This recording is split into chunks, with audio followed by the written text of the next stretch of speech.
আজ ইসলামপুর পৌরসভার ১৪ নং ওয়ার্ডের ফুটানি মোড় এলাকায় একটি মিনি হাইমাস টাওয়ার ও একটি বর্জ্য বহনকারী গাড়ির উদ্বোধন করা হয়।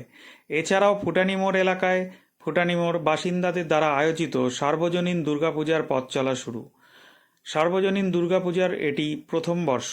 উদ্বোধনী অনুষ্ঠানে উপস্থিত ছিলেন ১৪ নং ওয়ার্ডের কাউন্সিলরের প্রতিনিধি বিক্রম দাস, কাউন্সিলর সঙ্গীতা সাহা দাস ও ইসলামপুর পৌরসভার পৌরপ্রধান কানাইলাল আগরওয়ালা সহ এলাকার সকল বাসিন্দারা। এলাকার বাসিন্দারা এই হাইমাস লাইট ও বর্জ্য পদার্থের গাড়ি উদ্বোধনে যথেষ্ট খুশি। বিক্রম দাস বলেন, তিনি প্রতিশ্রুতি দিয়েছিলেন এবং শারদীয়ার আগে একগুচ্ছ উদ্বোধনের মাধ্যমে তিনি কথা রাখলেন। উপস্থিত প্রধান অতিথি পৌরপিতা শ্রী কানাইলাল আগরওয়াল মহাশয় মিনি হাইমাস টাওয়ারের ও বর্জ্য পদার্থ বহনকারী গাড়ির শুভ উদ্বোধন করেন। বরণ করে নিচ্ছেন আরো বেশি উত্তরে পড়িয়ে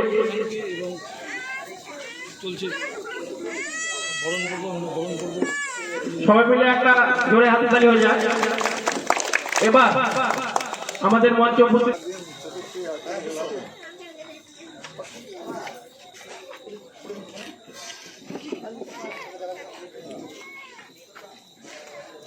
আজকে আমাদের চতুর্থী, তাই বেশি অনুষ্ঠান দীর্ঘায়িত করবো না। আমাদের মধ্যে উপস্থিত আছেন ১৪ নম্বর ওয়ার্ডের কাউন্সিলর প্রতিনিধি বিক্রম দাস মহাশয়। তিনি আমাদের মধ্যে সংক্ষেপে দু চার কথা বলবেন, তাকে অনুরোধ করছি। প্রথমে ধন্যবাদ। আমাদের মধ্যে উপস্থিত আছেন আমাদের অভিভাবক শ্রদ্ধেয় শ্রী কানাইলাল আগরওয়াল মহাশয়। আমরা অনুষ্ঠানটা খুব সংক্ষেপে করেছি। আমরা শর্ট নোটিশে এই এলাকায় যারা রয়েছে, আমরা ইলেকশনের সময় আমরা প্রতিশ্রুতি দিয়েছিলাম যে এই এলাকাতে আমরা একটা হাইমাস লাইট দেবো। আমরা ধন্যবাদ জ্ঞাপন করছি আমাদের শ্রদ্ধেয় পৌরপিতা মশাই, উনি দাবি রেখেছেন, ওনার জন্য একটা জোরে হাততালি চাইবো। আর আমাদের এই এলাকাতে আমরা চাইছি যে আমাদের মিলনপল্লী যেভাবে আমরা পিছিয়ে পড়া এই এলাকাগুলোতে আমাদের যেখানে বসে রয়েছি তার সামনের রাস্তা, পেছনের রাস্তা, তার পেছনে দুটো রাস্তা, পাশে আমাদের হেলথ সেন্টার, এই কাজগুলো আমরা করতে পেরেছি। সবকিছু ওনার জন্য, উনি যেভাবে সহযোগিতা করেছেন এবং আরও যে কাজগুলো আছে কাজগুলো আমরা করবো। কিছুদিন আগে আমাদের যে নোংরা ফেলাতে গাড়িটি রয়েছে, সেই গাড়িটি আমাদের মানে বারবার কাজ হচ্ছে, প্রতিদিন কাজ হচ্ছে। গাড়ির ক্যাপাসিটি, ব্যাটারি একটু সমস্যা হচ্ছে। আমরা চেয়ারম্যান সাহেব অনুরোধ করেছিলাম এবং উনি বলেছে পুজোর আগে নতুন উপহার দেবো, এবং আজকে সেই উপহার দিয়েছে, তার জন্য অনেক অনেক ধন্যবাদ। আমরা একটা কথাই বলবো, ওনার যে আশীর্বাদ যেভাবে আমাদের উপর আছে, আপনাদের ভালোবাসা আছে, আপনারা সঙ্গে থাকবেন। এইভাবে আমরা ওয়ার্ডে যা কথা রেখেছি কথা রাখবো। ধন্যবাদ।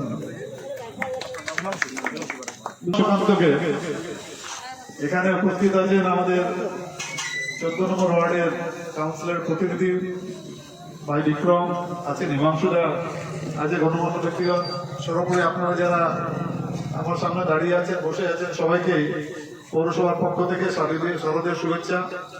আজকে চতুর্থী, এখানে একটা হাইমাস লাইটের উদ্বোধন হলো, আর একটা এফওডি গাড়ি, একটা গাড়ি দেওয়া হয়েছিল ১৪ নম্বর ওয়ার্ডকে।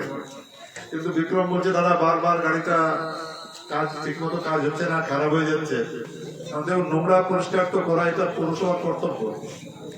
একটা দিন যদি নোংরার গাড়ি না আসে, তাহলে বাড়ির কি অবস্থা হয় মা বোনেরা ভালো জানে, কারণ সেই নোংরাটা তখন বাড়িতেই পড়ে থাকে। তখন আমি বললো যে ঠিক আছে, তাহলে একটা নতুন গাড়ি যেটা আমরা এনেছি তার মধ্যে একটা আগে ১৪ নম্বর ওয়ার্ডে দাও, বাদ বাকিটা পরে দেখা যাবে। তো সেই হিসাবে এফওডিটা দেওয়া হয়েছে নোংরা ফেলার জন্য। একটাই অনুরোধ করবো, নোংরাটা আলাদা আলাদা করে রাখবেন, নোংরাটা মিশাই দিয়ে না। যেমন সবুজ বালতি যেটা আপনাদের বাড়িতে আছে, সেটাতে যেগুলো পচে যায়, খাওয়া দাওয়া যেগুলো আছে, যেগুলো পচনশীল পদার্থ, সেটা সবুজ বালতিতে ফেলবেন। আর যেমন নীল রঙের যে বালতি আছে, সেটাতে প্লাস্টিক কাঁচ যেগুলো কোনোভাবে পচবে না, সেটা আলাদা করে ফেলবেন, না হলে কিন্তু খুব অসুবিধা হয়ে যায়। আপনারা যদি উল্টা পাল্টা করে দেন, নীলটা সবুজে ফেলে দিলেন বা সবুজটা নীলে ফেলে দিলেন, তাহলে কিন্তু দুটাই পৌরসভার সমস্যা হয়ে যাবে। কারণ প্লাস্টিকটাকে আর আলাদা করা যায় না। আমরা আপনাদের কাছে আলাদা করে নিয়ে যাই, আলাদা করে এক জায়গায় রেখে দিই, সেখান থেকে যারা প্লাস্টিকের কারবার করেন তারা ওখান থেকে কিনে নিয়ে চলে যান। কিন্তু যদি আপনাদের মিক্স হয়ে যায়, তারপরে কিন্তু আর সেটাকে আলাদা করা অসম্ভব ব্যাপার হয়ে যায়, তখন একটা সমস্যা হয়ে যায় পৌরসভার পক্ষ থেকে। ওই জন্য আমরা এফওডি গাড়িতে কোনো সমস্যা নেই, এখন নতুন এফওডি গাড়িও দেওয়া হয়েছে। কিন্তু দয়া করে আপনারা আলাদা আলাদা বাড়ির ভিতরেই আলাদা আলাদা দুটো বালতিতে আলাদা আলাদা নোংরাটা রাখবেন। এই দুটো আলাদা আলাদা নোংরা রাখলে পৌরসভার খুব সুবিধা হবে। না হলে কিন্তু আমি তো এই পর্যন্ত ড্রাইভারদের বলে দিয়েছি যে ভাই, যেখানে দেখবে তোমরা মিশিয়ে দিয়েছে সেই নোংরাকে নেবে না, কেন একটা জায়গায় আসতে হবে আমাদেরকে। যদি নিয়ে যেতে থাকে নিয়ে, তাহলে কিন্তু ওটা মিক্স হতেই থাকবে, আর আলাদা হবে না। ওই জন্য বলেছি যে আপনাদের অনুরোধ এটাই যে একটু পরিষ্কার পরিচ্ছন্ন রাখেন। আমরাও চেষ্টা করছি, আপনারাও সহযোগিতা করেন। আজকে চতুর্থী আছে, একটু কয়েকটা দিন পূজায় আমরা সবাই থাকবো, পূজায় আনন্দ করব। সবাই আনন্দ করেন, ভালো থাকেন, সবাইকে অনেক অনেক ধন্যবাদ। এই বছর তো করছে আমাদের ওদের আবদার ছিল ভাই, ও বলেছিল আমাদের সেক্রেটারি, উনি বলেছিল যে আমরা সরকারি অনুদান যে পাই, মানে এবছর তো হয়ে গেছে, আগামী টাকা যেন পাই তার জন্য ব্যবস্থা করার জন্য ওই ওটা জানিয়েছে।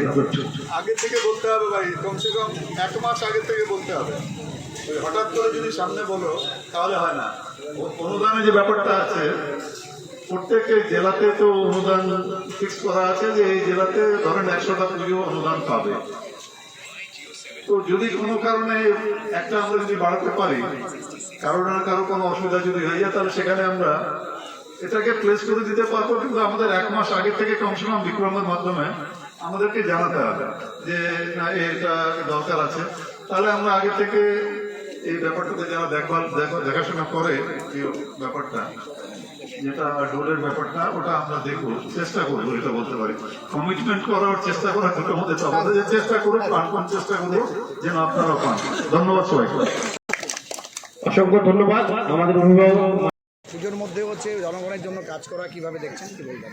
দেখুন, আমাদের একটা ট্যাগলাইন করেছি, আমাদের পৌরপিতা কানাল আগরওয়ালা মহাশয়ের আশীর্বাদে, রাজ্যের মাননীয় মুখ্যমন্ত্রী মমতা বন্দ্যোপাধ্যায়ের আশীর্বাদে কাজই শেষ কথা বলবে। কাজই শেষ কথা বলবে। আর যেদিন থেকে আমাদের দায়িত্ব দিয়েছে, মানুষ আশীর্বাদ রেখেছে, সেদিন থেকে আমাদের ওয়ার্ডে একদিনও আমরা কাজ বন্ধ রাখিনি, উৎসব মরশুম ছাড়া। তো আমরা সেটাই চাইছি। এই আমরা নির্বাচনের সময় প্রস্তুতি দিয়েছিলাম, এই এলাকাটা এরপরেই বিহার, এবং এইটা হলো আমাদের শহরের মধ্যে ঢোকার করিডোর বলতে পারি আমরা। দুটো রাস্তা শীতলপুর থেকে এখানে আসছে। এই রাস্তাটা খুব গুরুত্বপূর্ণ একটা রাস্তা। এখানে আলো থাকবে, এবং শহরের বিভিন্ন এলাকাতে, আমাদের ওয়ার্ডের বিভিন্ন জায়গাতে আমরা আলো করি। পেছনে আদিবাসী পাড়া, আদিবাসী ভাই বোনদের জন্য আমরা খুব তাদের একটা সুখবর দেবো, আগে এখন ঘোষণা করছি না। তার জন্য ওই এলাকাতেও আমরা একদম লাইটে ঝলমল করবে, যাতে আমরা যেই পরিষেবাটা সেই পরিষেবাটা মানুষকে পৌঁছে দেওয়ার জন্য মানুষ যে আশীর্বাদ আমাদের দিয়েছেন, আমাদের দায়িত্বটুকু আমরা শুধু পালন করছি, আমরা বেশি কিছু করছি না, আমাদের কাজটাই করছি। কাজই শেষ কথা বলবে। আর তার সাথে যে এফওডিটা ছিল, বারবার অসুবিধা হচ্ছিল, আমাদের নতুন এফওডি পেয়েছি, এবং মানুষের ভালোবাসায় 14 নম্বর ওয়ার্ডে যে সমস্ত কাজকর্ম হচ্ছে, সবাই আসুন, আপনাদের ভালোবাসায় আমরা এই কাজকর্ম সম্পূর্ণ কাজ করার চেষ্টা করব। চেষ্টা আমরা করছি, চেষ্টার সঙ্গে থাকবেন।